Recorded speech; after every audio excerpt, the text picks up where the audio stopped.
বাংলাদেশ একটা বিষয়ে পৃথিবীর চ্যাম্পিয়ন এখন। আপনাদের সবার জানা আছে হয়তো, তবু আমি আবার বলবো, পৃথিবীর চ্যাম্পিয়ন কিসে? জালিয়াতি। সব জিনিস জাল। বহু দেশ আমাদের পাসপোর্ট গ্রহণ করে না, ভিসা জাল, পাসপোর্ট জাল। আপনারা নিশ্চয় পত্রিকায় দেখেছেন আমেরিকান ভিসা জাল। এটা একটা জালিয়াতের কারখানা বানাইছি আমরা। আমাদের বুদ্ধি আছে, না হলে জালিয়াতি করতে পারতাম না, কিন্তু খারাপ কাজে লাগাচ্ছে।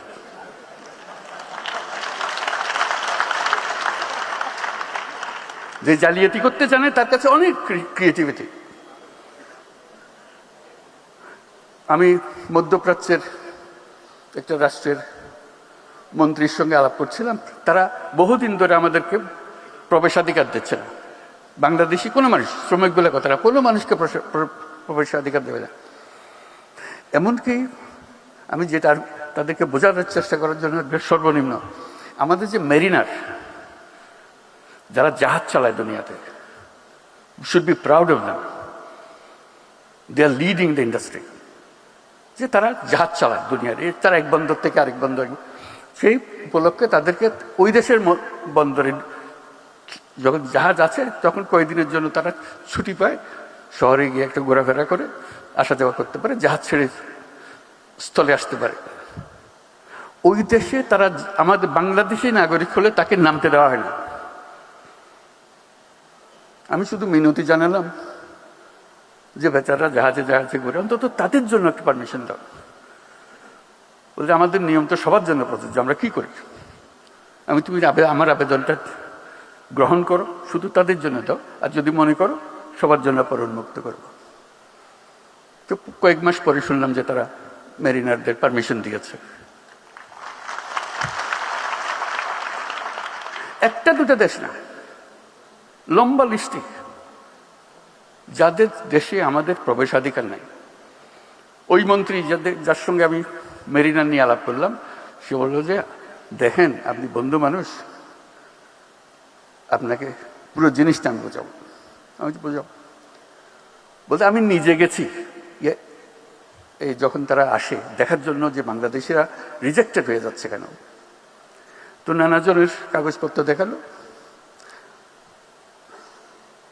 শিক্ষার সার্টিফিকেট ভুল, জালিয়াত।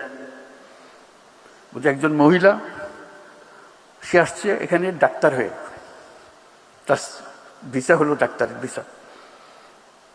আমি দেখে বুঝলাম ডাক্তার হবার তার কোনো ক্ষমতা নাই, তার চেহারায় বলে না ডাক্তারের কিছু আছে। তা আমি জিজ্ঞেস করলাম আপনি কোন মেডিকেল থেকে পাশ করেছেন? তখন কাগজপত্র গাইতে আর জন্য বের করে দিল মেডিকেল সার্টিফিকেট। তো স্টাফরা বলে স্যার এটা জাল, এটা ভুয়া। বাকি সমস্ত সার্টিফিকেট তার জাল। সে বললো যে আমার অ্যাসেসমেন্টে সবোধ কাজ যেটা শেষ পর্যন্ত করবে, আমি ঢুকতে পারমিশন দিলে সে গৃহকর্মী হবে, কিন্তু নিয়ে এসছে ডাক্তারের সার্টিফিকেট। কি হবে আমাদের? এই প্রযুক্তির কথা বলছি যে এই প্রযুক্তি সে জালিয়াতির কাজে লাগাবে। যদি না আমরা আগের থেকে আমাদের নিজেদের সংশোধন করি, এই গোড়াগুলো কেটে দিই। হাজারে হাজারে মানুষ, নানা ভুয়া, সবকিছু ভুয়া, পারমিশন ভুয়া, ব্যাংক সার্টিফিকেট ভুয়া, এবং আমরা ইস্যু করছি সেগুলো, এবং জেনুইনলি ইস্যু করছি। যেখান থেকে যাওয়ার কথা সেখান থেকে ইস্যু করছি পয়সা।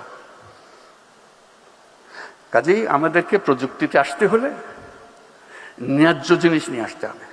জালিয়াতির কারখানা, এই দেশ জালিয়াতির কারখানা হবে না, হবে না, হবে না। এটাকে আমরা করতে চাই না।